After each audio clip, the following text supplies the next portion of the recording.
pessoal, tudo bom? Sejam muito bem-vindos aí para mais um vídeo produzido pela CBDS. Hoje em especial vamos continuar falando sobre Machine Learning, com alguns exemplos feitos em Java e mais especificamente sobre o assunto de análise de afinidade, em especial regras de associação e Market Basket Analysis.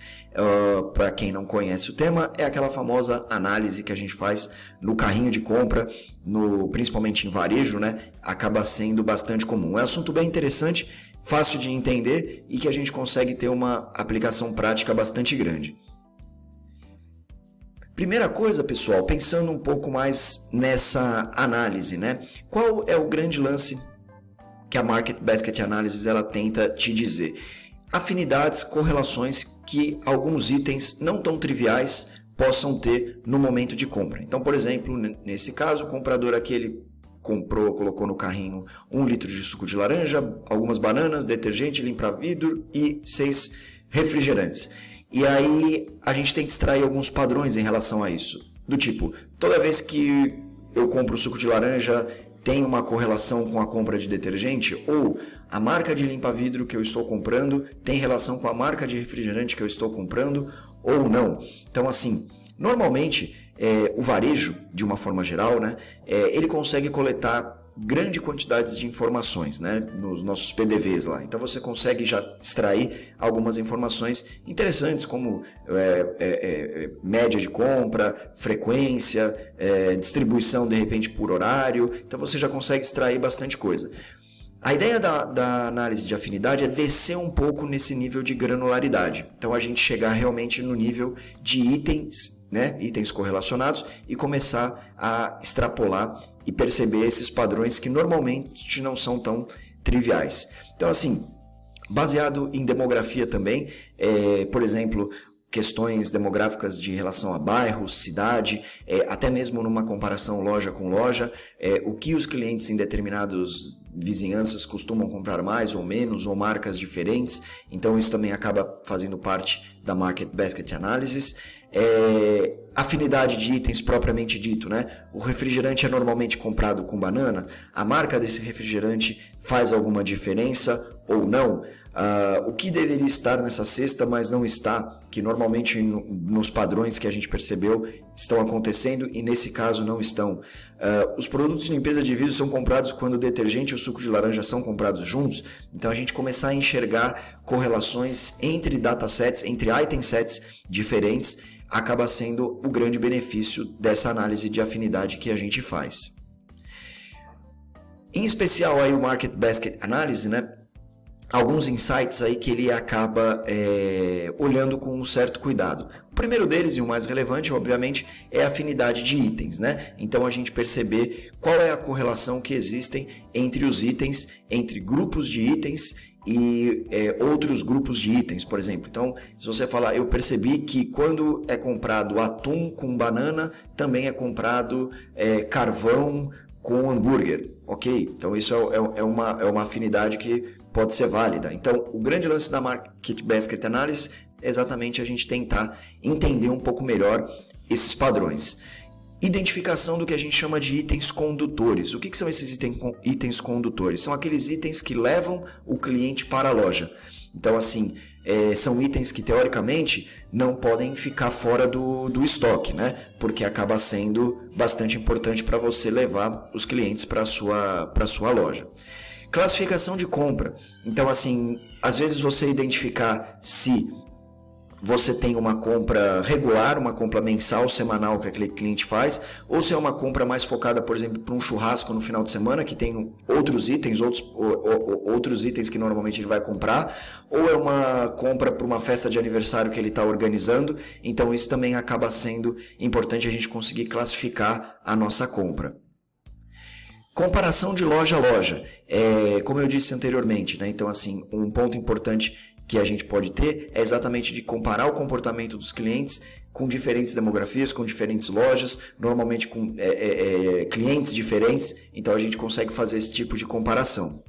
Otimização de receita. Esse é um ponto bastante importante, né? O varejo ele tem muito de você colocar os itens em promoção, de você fazer queima de estoque, e aí você percebendo esses padrões que podem acontecer, de repente você age com um pouco mais de inteligência do tipo, pô, esse item aqui eu não preciso liquidar agora, porque ele é um item que tem uma alta afinidade com outro item que já está em promoção. Então, fatalmente as pessoas vão comprar esse segundo item sem mesmo ele estar em promoção ou não. Então você consegue fazer esse tipo de otimização de receitas. Marketing também acaba sendo um ponto fundamental, né?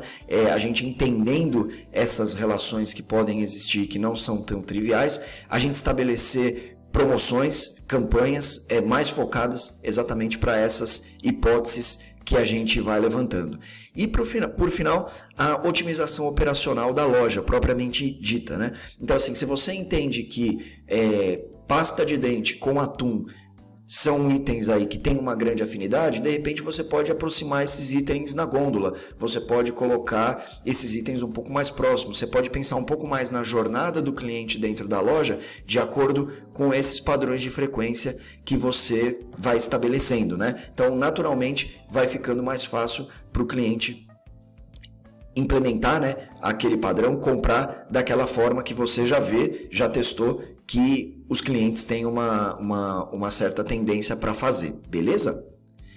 Análise de afinidade, então, pessoal, nada mais é do que determinar aí, né, um conjunto de itens que são comprados juntos. Obviamente, né, que se você parar para pensar, numa compra regular, ou mesmo numa compra de final de semana, de um churrasco, alguma coisa do tipo, você tem produtos que você já imagina que tem uma correlação grande. Por exemplo, normalmente quando você compra hambúrguer, você vai comprar pão de hambúrguer e talvez você vai comprar ketchup, mostarda, né? Então, assim, quando você vai preparar algum prato específico, normalmente você já tem itens de afinidade grande. Você fala, vou comprar uma quantidade maior de carne no final de semana. Com certeza o cara vai fazer um churrasco. Então, de repente, vai ter carvão, vai ter álcool gel, vai ter o acendedor, vai ter algumas coisas com mais afinidade. Entretanto, o que a Market Basket Analysis ela tenta prever são afinidades não tão óbvias, né? Uma delas, por exemplo, bastante famosa, é atum com pasta de dente. Então, assim, em algumas redes de varejo se percebeu essa afinidade de quando você tem aí a compra de atum, você também tem a compra de pasta de dentes. E aí, né, o bom entendimento dessas afinidades, dessas relações, acabam sendo importantes por tudo isso que a gente já conversou. Para o varejo, né, para a loja conseguir entender melhor o comportamento do cliente, conseguir estabelecer promoções mais efetivas, conseguir fazer aproximar os itens fisicamente na loja, na forma como você pensa, né, numa vitrine ou mesmo numa gôndola pensando em mercado. Então, assim, são pontos aí que acabam ajudando bastante para você ter uma operação melhor, beleza? Regras de associação, elas são a base para a gente conseguir descobrir essas afinidades, né? E basicamente uma regra de associação, a forma como a gente faz, né, a leitura de uma regra de associação é exatamente essa. Então, por exemplo, aqui no caso em que a gente tem uma regra de cebola, batata levando para hambúrguer. Como que a gente faz a leitura disso? Que toda vez que cebola e batata estão sendo comprados, hambúrguer também está sendo comprado. A gente vai ver algumas métricas para ajudar a entender melhor as nossas regras de associação, até para entender o suporte e a acuracidade que ela pode ter, que são elementos importantes, né? O como aquela regra é válida ou não, mas o jeitão dela é esse.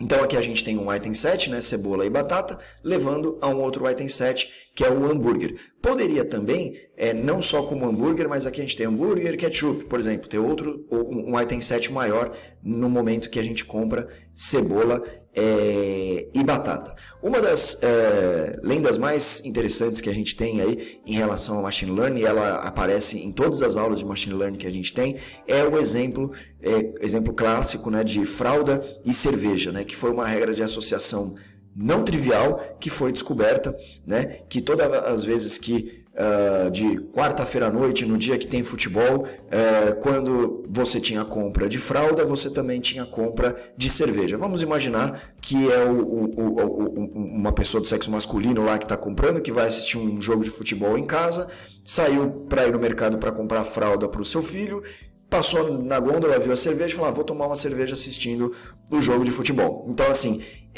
regras não tão triviais e que podem ser totalmente verdadeiras. Então, voltando naquela questão da promoção, né? De repente você pode pensar numa promoção de quarta-feira à noite para quem compra fralda e cerveja, e aí você vende um outro produto casado que você quer que ele experimente. Então, você consegue ir agindo, né, de uma forma mais assertiva. No final da nossa apresentação aqui, pessoal, eu vou passar mais alguns exemplos de utilização de regras de associação em outros contextos fora varejo, né? Fora a Market Basket Analysis. Então, a gente tem hoje regras de associação em diversos segmentos que a gente pode utilizar, tirar proveito, para tentar entender exatamente essa correlação de itens e essa afinidade. Vamos começar aqui entendendo um pouco melhor o nosso exemplo, antes da gente implementar mesmo um modelo mais prático, mas entender um pouco do dataset, só para ficar um pouco mais claro e vocês entenderem um pouco melhor o que acontece por detrás da cena aí. Então imagina que você tem esse dataset com, aqui obviamente um exemplo mais didático, mas com 4 registros apenas, né? E 5 itens. Aí você pergunta, pô Tadeu, mas isso daí normalmente no mundo real como é? Normalmente você tem aí milhões de IDs aqui, você tem normalmente centenas de milhares ou até milhões de transações, e uma infinidade bastante grande de itens também, podendo chegar na casa dos milhares, de dezenas de milhares também. E aí, para cada uma dessas transações, o 0 representa que não foi comprado e o 1 representa que aquele item foi comprado. Então, por exemplo, na transação 1 foi comprado batata e hambúrguer, na transação 2 cebola, batata, hambúrguer e cerveja, na 3 só cerveja e a fralda, e na 4 cebola, hambúrguer e cerveja. Então, é só uma distribuição mesmo, é um booleano lá do tipo foi comprado ou não foi comprado, de todas as transações que a gente tem, beleza? Continuando aqui, pessoal, em relação a alguns conceitos básicos que são importantes para a gente entender melhor o funcionamento da análise de afinidade. 2 deles são o item set e a regra. O item set nada mais é do que um conjunto de elementos, de itens que a gente tem dentro do nosso dataset. Então, por exemplo, no caso aqui, cebola, batata e hambúrguer, a gente estabelece um conjunto, isso é o que a gente chama de item set. Já a nossa regra, ela relaciona 2 item sets. Então, por exemplo, nesse formato aqui, X, sinalzinho de menos maior Y.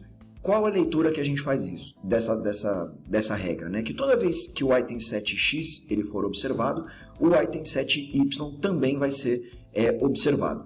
E aí, dando um respaldo mais matemático para a nossa regra, né? Para a gente conseguir enxergar um pouquinho mais de acurácia da nossa regra, a gente tem 2 medidas de significância que podem nos ajudar a entender um pouco melhor sobre essa regra. A primeira é o suporte, bastante simples. O que nós temos aqui? Por exemplo, no nosso dataset, nós temos 4 transações, ID 1, 2, 3 e 4, e vamos imaginar que a gente quer ver o suporte do item set batata e hambúrguer.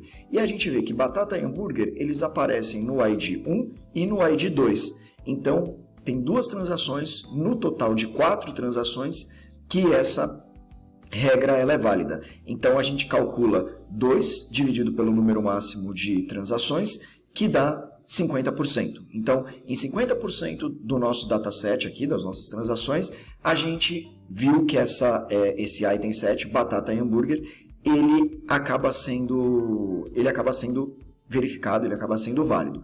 Uma outra medida de significância que a gente tem bastante importante também é a confiança. A confiança ela indica a precisão da nossa regra, né? Então, assim, vamos imaginar que a gente está medindo aqui a confiança dessa regra, X observando com Y. Qual é a fórmula? É o suporte de X união com Y dividido pelo suporte de X. Então vamos pensar numa regra, por exemplo, cebola e hambúrguer com cerveja. Então toda vez que eu compro cebola e hambúrguer, eu também compro cerveja. Para a gente entender melhor como que a gente faz o cálculo, vamos pensar, o X aqui no nosso caso, né? O item 7X é a cebola e o hambúrguer, e o nosso item 7Y é a cerveja. Então, aplicando a fórmula aqui, né, a gente vê qual que é o suporte de X união com Y, quer dizer, quantas transações aparecem cebola, hambúrguer e cerveja. Então vamos ver aqui, na transação 2, por exemplo, você tem cebola, você tem hambúrguer e você tem cerveja. E na transação 4, você tem cebola, hambúrguer e cerveja. Então, num total de 2 transações de 4, que dá 50%, dividido pelo suporte somente de cebola e hambúrguer, que foi o que a gente calculou no exemplo anterior, que era 50%. Então, o suporte de somente cebola e hambúrguer, a gente vê aqui que é o item 2, a ID de transação 2, e o 4 também. Dividindo um pelo outro, 50% dividido por 50% vai dar igual a 1, ou seja, 100%. 100% das vezes que cebola e hambúrguer foram comprados, cerveja também foi comprado. Obviamente, pessoal, que a confiança, quanto maior a confiança, maior esse percentual, mais a sua regra ela acaba sendo válida. Então, esse é um número bastante importante para a gente ficar atento, beleza? Como que os algoritmos, né, eles montam e conseguem gerar exatamente essas regras, né? Normalmente, os algoritmos eles montam uma árvore pré-fixada, ordenada. Então, assim, o algoritmo que a gente vai utilizar é o FPGrowth, que é o Frequency Pattern, né, que ele tenta exatamente verificar os padrões dentro de todos os item sets que a gente tem. E aí, como que ele monta a nossa árvore, né? Por exemplo, ele pega cada uma das transações, então você tem lá o ID1, e ele vai ordenando pelo nome mesmo do item, né? No caso aqui, por exemplo, batata, cebola, cerveja e hambúrguer. Então ele monta exatamente os itens que foram comprados naquela primeira transação. A segunda transação só tinha batata e hambúrguer. A terceira era cebola, cerveja e hambúrguer. E a quarta era cerveja e fralda. Então, assim, a gente vai montando a nossa árvore, né, baseada exatamente nas informações dos itens que foram comercializados. Então, é uma árvore pré-fixada, organizada aí normalmente por uma string mesmo, que é o nome do nosso produto. Beleza? Vamos dar uma olhadinha agora em um exemplo mais prático, para a gente ver isso em execução, e aí acho que sempre dá uma clareada melhor nas ideias aí. Bora lá então, pessoal, vamos para o Eclipse e vamos implementar aí um exemplo bem simples, bem trivial, mas que a gente já vai conseguir ver o algoritmo FPGrow em produção e ver as nossas regras de afinidade sendo geradas. Só explicando rapidamente aqui o exemplo. Projetinho Java mais simples possível. Então aqui criei um projeto no Eclipse, um Java Project mesmo. O que a gente tem de especial? No nosso POM.xml aqui, a gente tem uma dependência apenas, que é exatamente a dependência da biblioteca Weka, que é o que a gente vai utilizar como repositório, né, para implementar esse nosso exemplo. E além disso também, a gente tem aqui dentro de um source folder chamado data, o nosso dataset, que é esse supermarket.arff. Todas essas referências eu vou colocar no link aí do vídeo, e aí para vocês poderem fazer o download. Mas quando você baixa a biblioteca do Weka, você tem todos esses datasets para você trabalhar. E inclusive também as dependências aí, as libs. Vamos criar uma classe aqui, classezinha Java, mais simples possível, chamar aqui de application, pedir para criar com o método main. Beleza? E aí a gente vai criar aqui uma variável chamada instance, que é do pacote weka.core, beleza? Vamos chamar esse cara aqui de data. Vamos declarar aqui o construtor dessa classe application, beleza? No método main aqui só vamos dar um new application. E aí no nosso construtor aqui a gente pode fazer todo o exemplo. Então vamos colocar aqui data, que é a nossa instância, é igual a new instances.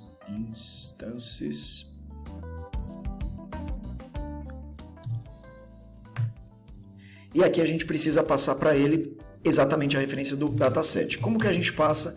um dataset. A gente cria aqui um buffer reader, dentro desse buffer reader um file reader, e aí aqui dentro desse file reader a gente vai colocar um caminho. Que caminho é esse? É o pacote do data, exatamente com o nome do arquivo que a gente está, que é o nosso dataset, beleza? Então assim, como aqui a gente está o data, ele é um source folder, né? A gente consegue se referenciar direto data/supermarket, que é o nome aqui do arquivo, .arff, beleza?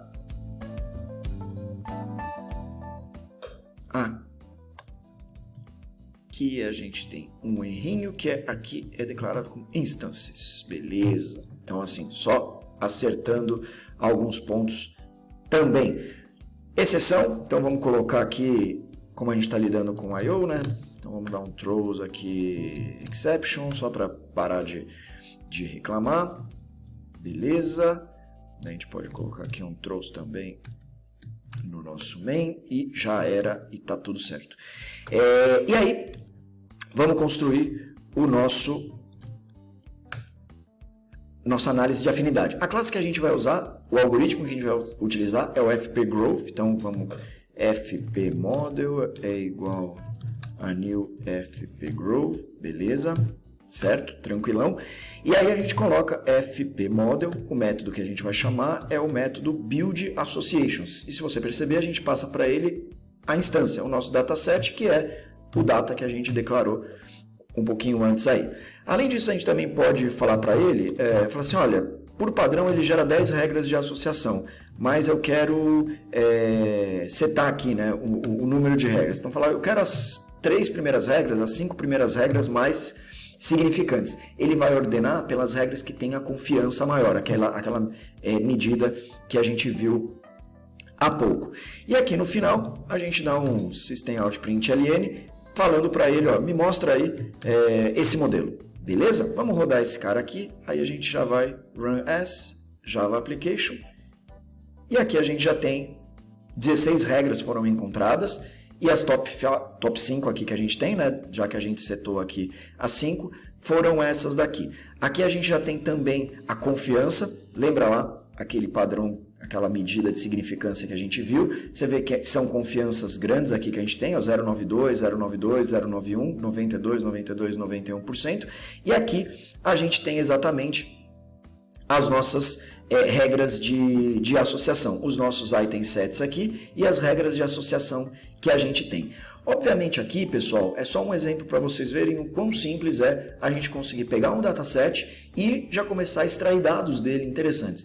Obviamente que o nosso dataset aqui, ele é um dataset, vamos dizer assim, randômico, né? Aleatório. Então, algumas coisas você pode falar, mas não concordo com essa regra, será que essa regra está certa ou não? Se você pegar um exemplo, tiver a oportunidade de trabalhar num dataset verdadeiro mesmo, de uma empresa de varejo, de um mercado, alguma coisa do tipo, você vai ver que essas regras de associação aparecem e acabam sendo extremamente verdadeiras aí. Então, esse é o nosso pequeno exemplo, que a gente já consegue, a partir dele, evoluir e começar a entender um pouco mais como que a gente monta as nossas regras de associação e como que a gente visualiza essas regras, beleza? Voltando aqui para a nossa apresentação, pessoal, tinha comentado com vocês algumas outras aplicações que as regras de associação elas podem ser observadas, né? Então, algumas delas, não vamos entrar tanto no detalhe, mas assim, só para saber o aspecto aí que a gente pode aplicar essas regras de associação, essa análise de afinidade, diagnósticos médicos, obviamente que diagnósticos médicos e machine learning ainda é algo muito sensível, é algo que a gente tem que tomar muito cuidado, não existe ainda uma segurança que a gente fale, não, vou deixar a minha IA, as minhas regras fecharem um diagnóstico, não é essa a ideia é ser mais um apoio para o médico, para ele conseguir ver algum padrão, então isso sim é interessante. E aí nas nossas regras de associação, o que são importantes, né? A gente verificar, quando o cara está com tosse e coriza, ele apresenta uma gripe, por exemplo, né? De uma maneira bem simplista. Então a gente conseguir identificar esses item sets para a gente ajudar no diagnóstico médico. É mais um suporte e não simplesmente uma solução, um diagnóstico definitivo baseado nas regras. Sequência de proteínas também, principalmente em relação a quais aminoácidos você compõe ali, né? Uma proteína é composta lá por basicamente 20 aminoácidos, então quais são esses aminoácidos e de que forma que eles estão relacionados também é algo que a gente pode utilizar regras de análise de afinidade. Dados demográficos de censo, né? Então assim, o censo ele captura muitas informações da nossa casa, de quantas pessoas moram, quantos banheiros tem, quantas televisões, enfim, e aí você consegue também aplicar análise de afinidade em cima desses dados para começar a entender melhor o comportamento de vida das pessoas, começar a criar relações, inferir, né, alguns dados, e aí você pensar em políticas públicas mais voltadas para exatamente esse público.